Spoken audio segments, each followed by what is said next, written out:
Hello friends, હું પ્રજ્ઞેશ, આપનો astrology and vastu consultant. મિત્રો, આજ સૌ માટે એક એવી રેમેડી લાવ્યો છું કે જે આપના જીવનમાં ખુશહાલી લાવી શકે એમ છે. સો ફ્રેન્ડ્સ, આ રેમેડી એ લોકો માટે છે કે જેમના જીવનમાં નાની નાની વાતોમાં ઝઘડા થવા, કોઈ વાતને ના સમજી શકવી, દરેક વાતમાં એકબીજા સાથે મનમોટાવ રહેવો, ચીડિયો સ્વભાવ. તો આ તમામ પ્રકારના પ્રોબ્લેમ્સના સોલ્યુશન માટે આ રેમેડી છે.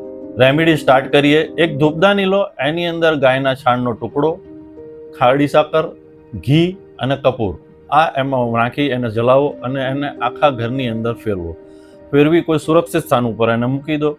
આનાથી સૌ પ્રથમ ફાયદો એ થશે કે તમારા ઘરની અંદર રહેલી નેગેટિવ ઓરા જે છે એ ધીરે ધીરે દૂર થતી જશે. તમારા લોકો વચ્ચેનું બોન્ડિંગ વધતું જશે, એકબીજાને માફ કરવાની પ્રવૃત્તિ વધતી જશે. તો મિત્રો, આ રીતની રેમેડી અપનાવી તમારા જીવનને ખુશહાલ બનાવો. આવા જ ઇન્ફોર્મેટિવ વિડીયો માટે મારા વિડીયોને લાઈક કરો, ચેનલને સબસ્ક્રાઈબ કરો, વધુ જાણકારી માટે કોમેન્ટ્સ કરો. ધન્યવાદ.